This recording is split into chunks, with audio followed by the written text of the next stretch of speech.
Hello humans, Master DinnerFlax here, and today I'm going to be showing you my Chaos Stun deck. You might have seen me play this when I was playing against Mega Capital G, and yeah, it's the deck I play. It kind of works like a modern Goat Control, but more stunny, but I'm going to go ahead and get into it, and this is going to be a watchable version. I'm tired of remaking this video, so let's get started. One Jesus, one Anti-Jesus. I play more darks than lights, so he comes up more often, and Chaos Sorcerer is not very good this format, so I decided to opt with Dark Armed instead. Double Gores, Trag. Trag for those moments where you need to make an XE rather than force boards, and you can always keep in Trag, but sometimes you have to side out Gores when you side in Floodgates. And when you exhaust all your opponent's resources, this is the guy you want to summon. Because after they have no answer to this, they have no answer to this. So you end up winning just by summoning him. But only summon him when you know they have no answer. When they've exhausted a lot of resources. And even if they do Regeki him, it's not going to be very impactful. That's the only time you really want to summon him. 2 Cyber Dragon. 2 Doom Caliber. This is just like the beatdown part of the deck. Thunder King right here. Doom Cal is just the best card in Yu-Gi-Oh! Cyber Dragon's really good against Cosmo. And Doom Cal is the same thing because it stops tag outs. It's good against Monarch because it forces awkward hands. Even if they have a good hand, if you summon Doom Cal, sometimes their hand is now bad. Just because of that. And Thunder King is just good against everything. Like, even things you don't think it's good against, like Cosmo, it's impactful. And the last 2, like, beater part of the deck is 2 Kaiku. Kaiku's really good. Like, it stops tag outs. It makes destruction playable against Cosmo. It hurts Monarchs a lot because they can't use their grave in any way. And against Burning Abyss, you can hit their Seers and Dantes out of their grave after a push, and that puts them too far back for them to recover. For hand traps, I opted no Max C's right now. I'm kind of fine with it. I like this card for Synchro more than I do Destruction, but sometimes against like an Ignister, it's important. And just any Pendulum effect, it comes up a lot. And Valor's just a better hand trap. But, like I said, this is a better tuner, and there's a lot of tuner options I have with it. The engine of the deck. The Gravekeepers. This card can get you a lot of things. This card, if you go for it and it, you can make an XE. If you go for it and Nobleman, you can make a rank 3, which is kind of hard for this deck, but this makes it easier. Or you can go for this and destroy some, and then make a synchro with Effect Valor or Rabbit, and that's really, really good. This engine gets you so many pluses. It's the reason why I play Dark Armed, because they get themselves to the grave so fast. Last 2 monsters are 1 Spirit Reaper, 1 Lila. Spirit Reaper, just attacking their hand, setting it in defense. Stopping their Castel is pretty much it. It's going to be there for a while.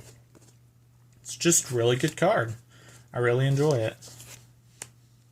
And then Lila, I don't like milling in this deck, but the thing about it is it's another +1 card. You can constantly just take apart their back row, make your Chaos play stronger. And sometimes milling can be a good thing in this deck if you mill the right combination of cards, but oftenly the mill isn't very helpful. It just can be.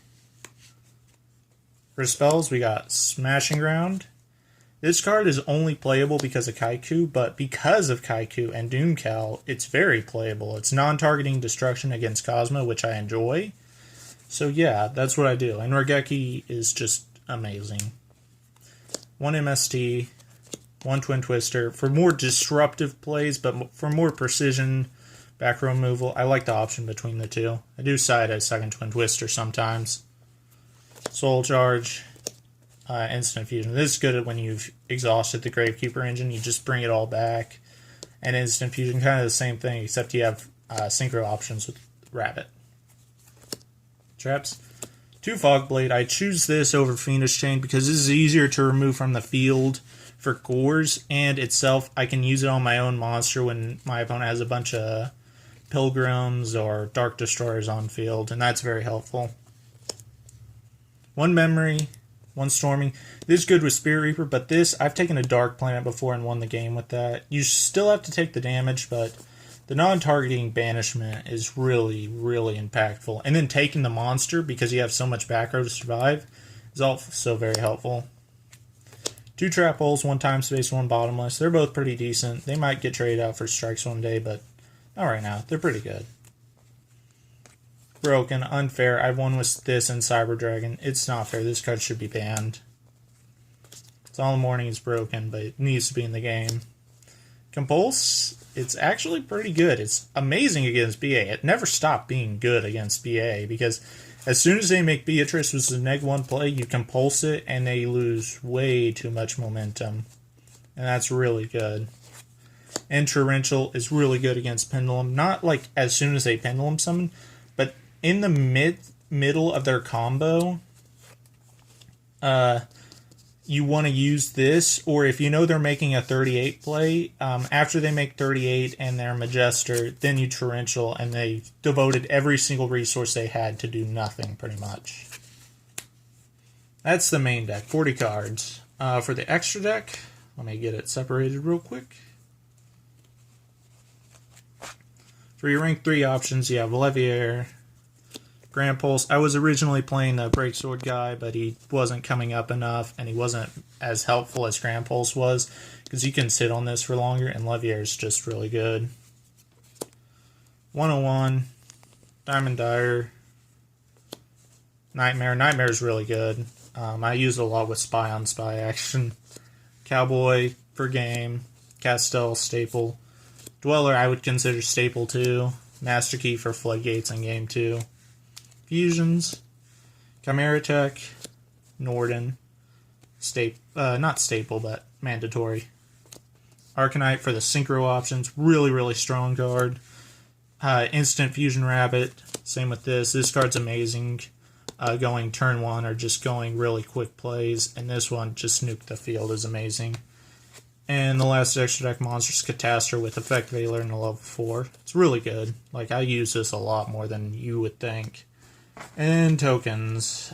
We got Core's Token, Shape Snatch, John Cena. It's pretty good. Okay, YouTube, that's it. And remember, Master DinnerFlax will take your soul.